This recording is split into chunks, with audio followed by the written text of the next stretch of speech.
नमस्कार, budget real estate पे आपका स्वागत है। बजट पेश हो चुका है और हम बैक टू बैक आपके लिए शोज कर रहे हैं कि बजट में अलग अलग सेक्टर्स को क्या मिला, और अब बारी है कि हम बात करें कि रियल एस्टेट सेक्टर को इस बजट से क्या मिला है। अब सीधे तौर पे देखें तो एक बड़ा ऐलान ज़रूर हुआ है जो प्रधानमंत्री आवास योजना के लिए हुआ है, जहां पर 66% बजट एलोकेशन को बढ़ा दिया गया है और करीब करीब 70,000 करोड़, जो कि बहुत बड़ी रकम होती है, उसका आवंटन किया गया है। इसके बहुत बड़े मायने हैं, आगे चल के हम बात करेंगे। कुछ और एक दो ऐलान है, लेकिन रियल एस्टेट के लिए कई बार जो सीधे ऐलान होते हैं उसके अलावा जो दूसरे ऐलान होते हैं वो भी काफ़ी महत्वपूर्ण होते हैं। मतलब इंफ्रास्ट्रक्चर पर कितना खर्चा होने वाला है, शहरों के विकास पे कितना खर्चा होने वाला है, उन शहरों में होने वाले जो अलग अलग काम हैं, इंडस्ट्रियलाइजेशन से साफ सफाई तक की, उन चीज़ों पर क्या होने वाला है, वो जितने भी बजट एलोकेशंस होते हैं उसका सीधा इम्पैक्ट आता है रियल एस्टेट सेक्टर पे। और आज तो कमाल भी हुआ है कि यहाँ पर वित्त मंत्री ने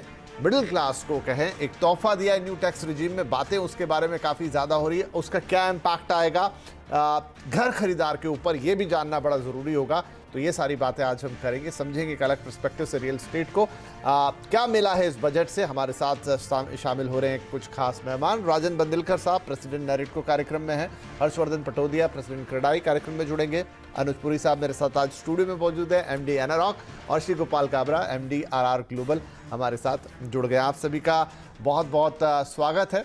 तो चलिए इंडस्ट्री लीडर्स से मैं शुरुआत करता हूं। राजन साहब, बजट के पहले भी हमने बातचीत की थी, उम्मीदें हर बार बहुत रहती हैं, लेकिन आपकी उम्मीदों पे बजट कैसा रहा रियल एस्टेट की संदर्भ में अगर बात करें? विपिन जी, ये अमृत महोत्सव का ये आम आदमी का बजट है। मैं जानता हूं कि रियल एस्टेट वाले उतने खुश नहीं होंगे, लेकिन मैं साफ कहना चाहता हूं कि फरवरी के महीने में आम आदमी को बोनस दिया है निर्मला सीतारमण जी ने और मोदी जी ने। बोनस इसलिए कि जो टैक्स, जो आम आदमी जिसकी तनख्वाह 12 से 15 लाख के अंदर होता है, उसको उसका एक महीने का तनख्वाह जितना टैक्स में रिबेट मिला है। ये बहुत ही बड़ी चीज है, क्योंकि अगर आप देखो तो अपना मेजर पॉपुलेशन इसमें पड़ता है। अब इसका बेनिफिट इनडायरेक्ट, डायरेक्ट बेनिफिट नहीं है, लेकिन इनडायरेक्ट बेनिफिट यह है कि जब उस आदमी के पास कम से कम 1 लाख रुपया बचेगा एडिशनल, तो वो जब घर खरीदता है तो उसके लिए हर महीने 10,000, तो 10,000 मतलब वो जो आम आदमी जब घर खरीदता है तो उसको तकलीफ होती है 4 से 5 लाख रुपए की बजट। हर टाइम वो देखता है कि जो 1 बेड लेना चाहता है उसको, वो चाहता है कि 2 बेड लो, तो उसको 8-10 लाख रुपए का ही फर्क है। तो 8-10 लाख रुपए की 100% उसको लोन ज्यादा मिले। ये तो पहले मैं कहता हूं कि आम आदमी की तरफ से जो इनडायरेक्ट बेनिफिट हुआ है, डायरेक्ट नहीं हुआ है। अब डायरेक्ट बेनिफिट अगर आप देखो पीएमएवाई के हमने एक मांग रखी थी, अगर आपको याद होगा तो जब हमने आपसे बात की थी तो हमने बोला कि पीएमएवाई को ये चालू करेंगे, और 100% इन्होंने चालू किया। और मैं आपको यहाँ पर थोड़ा करेक्ट करना चाहता हूँ, इन्होंने 79,000 करोड़ किया है, जो 2/3 पहले से उसको राइज दिया हुआ। ये बहुत ही अच्छी वेलकम हुआ है। तीसरी जो सबसे इंपॉर्टेंट है रियल एस्टेट के लिए, इंफ्रास्ट्रक्चर। अगर आपके एरिया का इंफ्रास्ट्रक्चर अच्छा डेवलप हुआ और आपकी एरिया इर्द गिर्द अच्छा हुआ है, तो ऑटोमेटिकली वहां पर लोग जाना पसंद करते हैं। अगर आपने देखा होगा तो लोग पहले तो मुंबई में रहते थे, अब मुंबई से एमएमआर में आ गए, पनवेल आ गए, अभी नई रायगढ़ डेवलप हो रहा है। ये तो मैं महाराष्ट्र की बात कर रहा हूँ। ऐसे हर एक स्टेट में टायर 2 और टायर 3 सिटीज डेवलप होने लगे हैं। तो इंफ्रास्ट्रक्चर अगर डेवलप हो गया तो रियल एस्टेट 100% डेवलप होगा। तीसरी बात, जो मिडिल स्केल और स्मॉल स्केल इंडस्ट्री को जो क्रेडिट गारंटी लिंक स्कीम थी, इसमें 2 लाख करोड़ बहुत होता है, और इसमें भी उन्होंने ब्याज में भी 1% कटौती की है। चौथी बात मैं कहूं, क्योंकि मैं गिनाते रहूंगा कि आपको लगेगा कि लोगों को ऐसा लगता है कि बजट में नहीं मिला, लेकिन 100% डायरेक्ट नहीं मिलेगा, इनडायरेक्ट बहुत ही मिला है। कि स्टेट गवर्नमेंट को लोन दिया, और वो उन्होंने कहा है कि ये लोन 1 साल में ही इंफ्रास्ट्रक्चर में ही खर्चा होना चाहिए, और इसका रिपेमेंट 50 साल में। अगर आप देखो तो आज जो पैसे दे रहे हैं वो 50 साल के बाद में ना के बराबर ही वापस करना है। मतलब हर साल 2%, एवरेज अगर अपन पकड़े तो 2% होता है।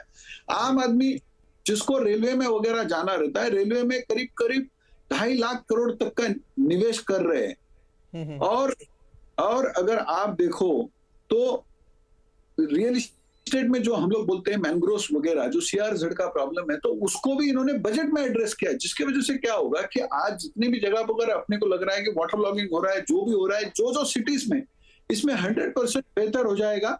और एक लास्ट चीज बोलना चाहता हूं कि सॉलिड वेस्ट पे इन्होंने 500 से ज्यादा प्रोजेक्ट को बेनिफिट दिया हुआ है। और ग्रीन एनर्जी, जो आज अपन ग्लोबल वार्मिंग की बात करते हैं हर एक जगह पर, तो ग्रीन एनर्जी के लिए भी प्रोत्साहन दिया हुआ है।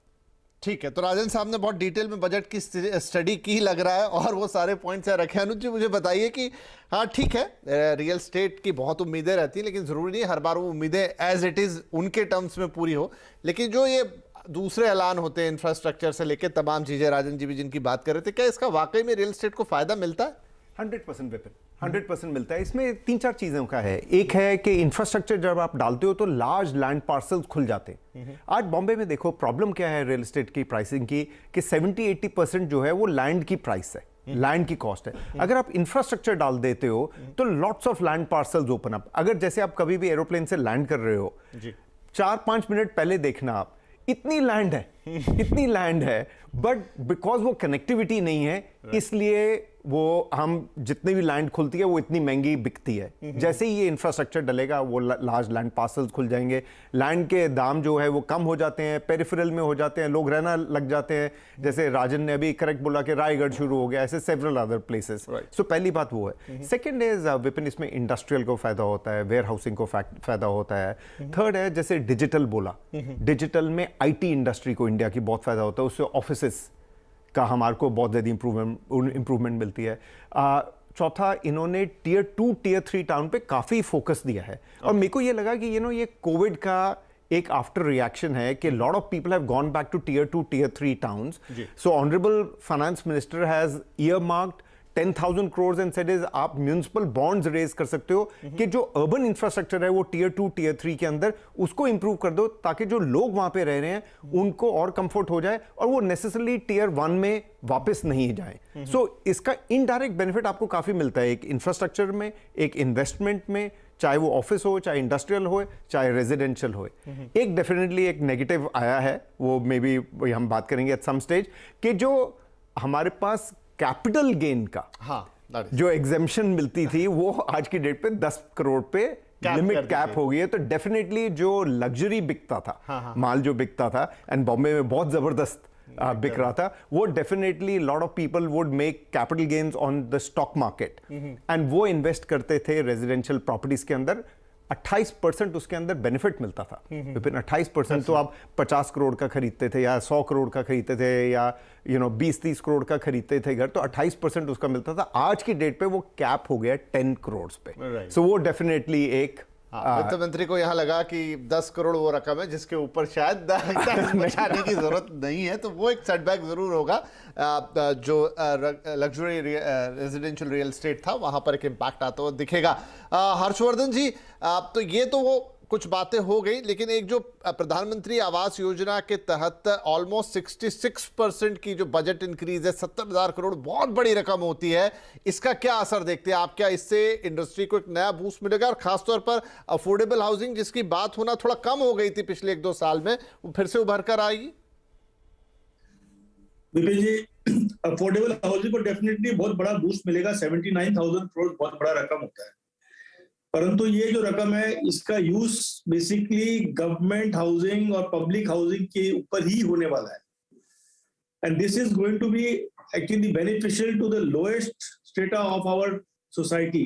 एक्सट्रीम EWS LIG को ही बड़ा इम्पैक्ट होगा और इससे पूरे देश में अफोर्डेबल हाउसिंग का बड़े रूप से संचार भी होगा एंड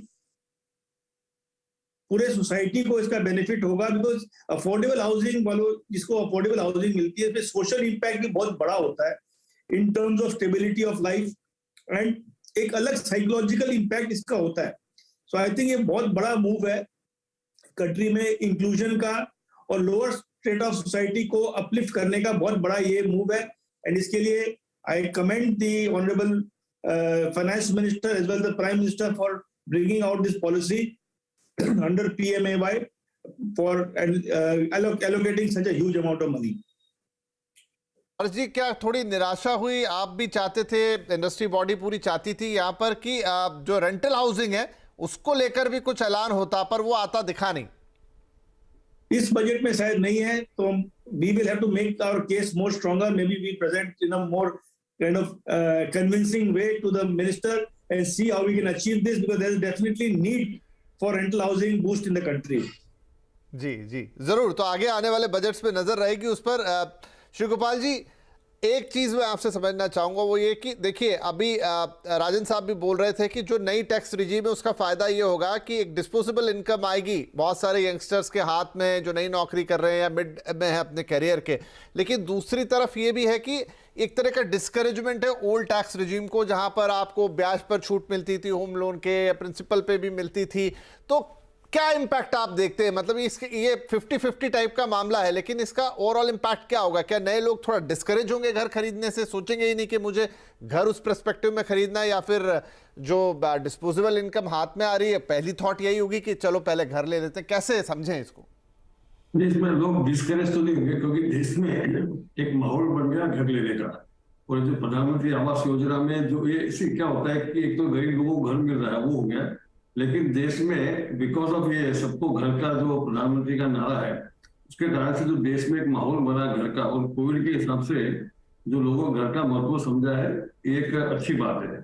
लेकिन जो दो चीज जो होनी चाहिए थी बजट में और आगे चल के वापस जो न्यू टैक्स रिजीम में, मेरे को लगता है दो चीज मिस हो रही है कि ये जो हाउसिंग के लिए जो लोन है वो एग्जम्पशन को कंटिन्यू करना चाहिए, और दूसरा ये जो चैरिटेबल ट्रस्ट में जो डोनेशन का जो इसमें एग्जम्पशन बंद हो गया है न्यू रिजीम में, तो देश में जो वापस जो दान देने की प्रवृत्ति, पहले कंपनियों में अपना कम हो गया क्योंकि आप न्यू रिजीम में चले गए, कंपनी की इनकम काफी होती है, इंडिविजुअल में हो गया है। तो ये दो चीज का वापस मेरे को लगता है कि ठीक है न्यू रिजीम इज गुड, लेकिन ये दो चीज में एग्जम्पशन देना चाहिए, क्योंकि इसका एक लालच होता था आदमी को।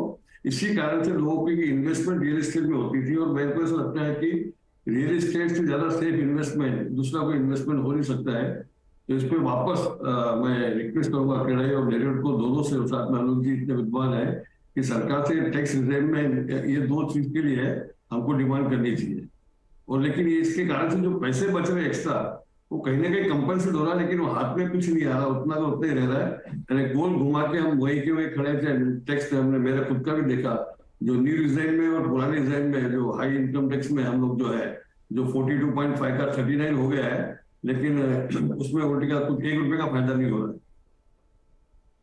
जी हाँ, वो कैलकुलेशन है अलग कि जैसे जैसे इनकम के ब्रैकेट ऊपर जाएंगे तो वो डिफरेंस कम होता जाएगा, लेकिन जो न्यू एंट्रेंट्स हैं शायद उनके लिए वो आकर्षक लगेगी। अनुज जी, आप क्या कहेंगे? यही सवाल है, मैं भी इसके बारे में सोच रहा था कि एक तरफ रहता है बहुत सारे लोगों को कि मैं होम लोन लेता हूं और उस पर फिर मुझे टैक्स में बचत होती है, तो वो एक इंसेंटिवाइज करने का तरीका है, और शायद एक कैरेट है एक तरीके की, वो हटेगी तो क्या थॉट प्रोसेस थोड़ी बदलेगी? मेरे को लगता है विपिन, जो राजन ने बोला ना, बिल्कुल ठीक बोला था उस टाइम पे, कि जैसे डिस्पोजेबल इनकम हाथ में ज्यादा हो जाती है ना, one of the things that they want is वो कंजम्पशन की तरफ मूव जाता है, and one of the things that they want is housing, क्योंकि उसके अंदर पैसा उनके पास ज्यादा बच जाता है। तो द थॉट इज कि ये जो हमारा पैसा बचा, इससे या तो मैं थोड़ा और अपग्रेड कर लूं अपना घर, 1 बेडरूम से 1.5 कर लूं, या 1.5 से 2 बेडरूम कर लूं, या जो रेंट पे होते हैं उनकी हिम्मत हो जाती है कि जाके हम इसको खरीदने लग जाएं। सेकंड है सर कि काफ़ी सोसाइटी जो है ना वो कंप्लाइंट हो जाती है, क्योंकि अभी आप देखिए टैक्स के रिजीम्स कम आ गए, रीजनेबल हो गई, तो काफ़ी सारे लोग जो होते हैं वो इंटाइटल्ड नहीं होते होम लोन के, उनके पास टैक्स की रिटर्न ही नहीं होती है। सो वो सडनली आप बोलेंगे कि भाई ये तो अब बहुत कम है हमारे को टैक्स देना, 20,000, 30,000, 40,000 at the entry level of 7 lakh रुपया, so let's start to do that is. तो वो कंप्लायंस हो जाती है, प्लस हमारे लिए होम लोन उनको दिलवाना आसान हो जाता है। अदरवाइज ऐसे वाले लोगों के लिए जो इकोनॉमिकली वीकर होते हैं या अफोर्डेबल हाउसिंग में होते हैं, biggest problem is not their ability to buy, biggest problem है उनको होम लोन ही नहीं मिलता, बिकॉज उनके पास टैक्स रिटर्न्स ही नहीं होती। तो मेरे को ऐसे लगता है कि the second benefit will be is, क्योंकि ये टैक्स के रेट्स नीचे आए तो एंट्री लेवल के लिए लोगों को थोड़ा सा आसान होगा। Third is definitely middle level के लिए, मिड लेवल के अंदर उसके अंदर डिस्पोजेबल इनकम ज्यादा हो जाएगी, तो there is definitely an encouragement. पर दो और बेनिफिट डायरेक्ट भी दिए थे इन्होंने विपिन, एक तो गिफ्ट सिटी का, वो हर बारी गिफ्ट सिटी रहा है 4-5 साल से, आपने नोटिस किया हुआ है. This time it was big this thing, क्योंकि they have become like a self regulator as far as the SEZs are concerned and several other benefits. And the other one is REIT के ऊपर. Okay. अगर आप fine print पढ़ेंगे ना, तो रीट के ऊपर इंपैक्ट है. जो कैपिटल रिटर्न आती थी उस पर पहले टैक्स नहीं दिया जाता था. ओके. अभी वो टैक्सेबल हो गई है as if this is general income to you. So 2 taxes पड़े हैं इस बार. तो ये रीट पे क्या इंपैक्ट डालेगा? ये रीट पे होगा कि आपको अभी पार्टली मिलता था डिविडेंड जिसके ऊपर टैक्स लगता था, पार्टली मिलता था अमोर्टाइजेशन ऑफ योर कैपिटल जिस पे टैक्स नहीं लगता था.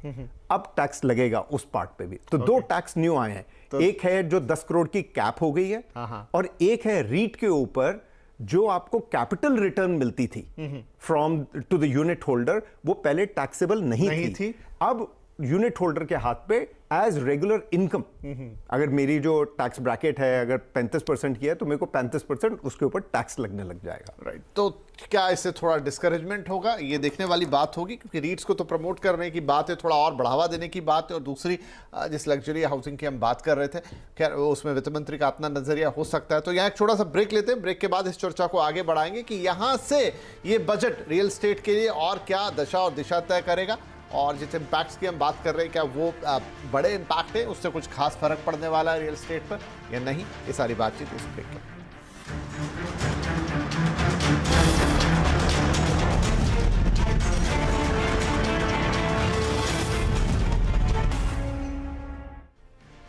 Welcome back. बजट में रियल एस्टेट को क्या मिला, इस पर पूरी हमारी चर्चा. हमारे सारे मेहमान हमारे साथ बने हुए, तो चर्चा को थोड़ा आगे बढ़ाते हैं. तो राजन साहब, जो हम बात कर रहे थे कि एक LTCG 10 करोड़ के ऊपर की प्रॉपर्टी पे अब वो बेनिफिट नहीं मिलेगा, और या कहीं और से आपको कोई इनकम हो रही है उस पर जो आपको गेन होता था उसका बेनिफिट इन्वेस्टमेंट करने पर नहीं मिलेगा.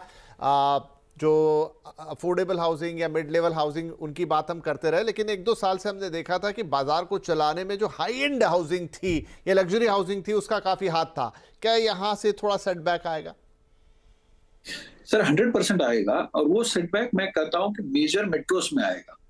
क्योंकि अगर आप मेजर मेट्रोस में देखो ना, तो सारे घर, स्पेशली अगर आज मुंबई में देखो तो मुंबई में अगर आपको 10 करोड़ में मुश्किल से ही कुछ मिलता है, ऐसी हालत है. अगर लग्जरी सेगमेंट में आप जाओ तो, और ये जो मकान जो भी लेते हैं ना, वो लोग अपना इन्वेस्टमेंट को ही एनकैश करके मकान लेते थे, क्योंकि किसी के पास भी हार्ड या लिक्विड कैश कोई नहीं रखता है. तो वो लोग का जो एसेट होगा या शेयर्स होंगे या जो भी इन्वेस्टमेंट होगा, वो इन्वेस्टमेंट को वो लोग लिक्विडेट करते थे और अपना मकान लेते थे. तो आज इसमें इसका डिसएडवांटेज ये है कि लोग जो आज लग्जरी सेगमेंट काफी लोग बना रहे थे ना, तो ये डेवलपर सोचने लग जाएंगे कि और लग्जरी बनाना कम करेंगे, बंद करेंगे या थिंक करके बनाएंगे. लेकिन इसका दूसरा एडवांटेज ये होगा कि जो रेंटल है, कि जब अगर आदमी मकान नहीं खरीदता है तो वो रेंट पे रहता है, क्योंकि जिसको जिस एरिया में रहना है, लग्जरी में रहना है तो लग्जरी में ही रहने वाला है. तो लग्जरी के एरिया में रेंटल्स बढ़ते जाएंगे. ये हो गया लग्जरी की बात. लेकिन जैसे आपने कहा कि हम चाहते थे कि इसमें जब ये लोग 5 ट्रिलियन इकोनॉमी की बात कर रहे हैं, तो नो डाउट ये लोग ने इंफ्रास्ट्रक्चर को भर के दिया हुआ है. तो हमारी दरखास्त है और थोड़ी दिल में नाराजगी ये है कि अगर हमने इस टाइम सिर्फ कंज्यूमर के लिए मांगा था कि कंज्यूमर को जो सेक्शन 24 में जो उसको डिडक्शन मिलता है, तो पहले घर के लिए टोटल माफ करना चाहिए, जिसके वजह से 100% जो आदमी घर नहीं लेता हुआ वो भी लेता है. क्योंकि अगर मैंने आपको लास्ट टाइम भी एग्जांपल दिया, अगर एक कोई ऑफिस आप किराए पे मतलब परचेस करते हो और उसका अगर इंटरेस्ट होता है, तो आपको टैक्स में जब आप रिटर्न फाइल करते हो तो उसको पूरा इंटरेस्ट डिडक्शन मिलता है. जबकि आप मकान खरीद रहे हो, और ये मोदी गवर्नमेंट का नारा है कि हाउसिंग फॉर ऑल, हर आदमी के सर के ऊपर वो छत देखना चाहते हैं. तो इसको ये लोग ने 100% करना चाहिए. और एक चीज जैसे हर्ष पतौड़े ने बताया कि हमारे लिए यहाँ पर जीएसटी सबसे बड़ा पहलू है. हालांकि जीएसटी बजट में नहीं आता है, तो हम सरकार को ये कहेंगे कि आपने बजट में नहीं दिया हमको कुछ, तो हम चाहते हैं कि जीएसटी में तो कुछ ना कुछ दो, कि जीएसटी में काफी हमारे मांगे हैं. जी, जीएसटी वाला पॉइंट हमेशा से आता है और काबरा जी उस पर एक अपनी राय भी रखते हैं. काबरा साहब, हालांकि अब जीएसटी थोड़ा अलग विषय हो जाता है, बजट से बाहर की चीज हो जाती है, लेकिन क्या वहां से काफी इंपैक्ट पड़ता है और उसको रैशनलाइज करना चाहिए? बिल्कुल करना चाहिए. पहली बात तो पूरी दुनिया में कहीं भी ऐसा नहीं है जहाँ पे, अगर इंग्लैंड में देखें या दुबई कहीं भी देखें, ये जीएसटी जो रियल एस्टेट में इंक्लूड नहीं मिलता है, ये चेन ही पूरी ब्रेक हो रही है, और इसके कारण से कैश कंपोनेंट्स का जो छोटे गांव में वापस काम चालू हो गया, ये तो गलत है अमेरिका से। और इसके कारण से अनऑर्गेनाइज सेक्टर के जो बिल्डर लोग भी जो माल खरीदते हैं, सस्ता वाला खरीद लेते हैं, अनऑर्गेनाइज सेक्टर खरीदता है, तो इसका पूरा इम्पैक्ट पूरी इकोनॉमी पे और सेफ्टी को देखते हुए काफी पड़ेगा। वापस सरकार से दरखास्त की जीएसटी को इसमें इनपुट टैक्स देना चाहिए, और जीएसटी का जो कुछ भी बढ़िया तरह से कर सके बहुत आवश्यक है। जी हर्ष जी, आपकी कोई राय इस पर?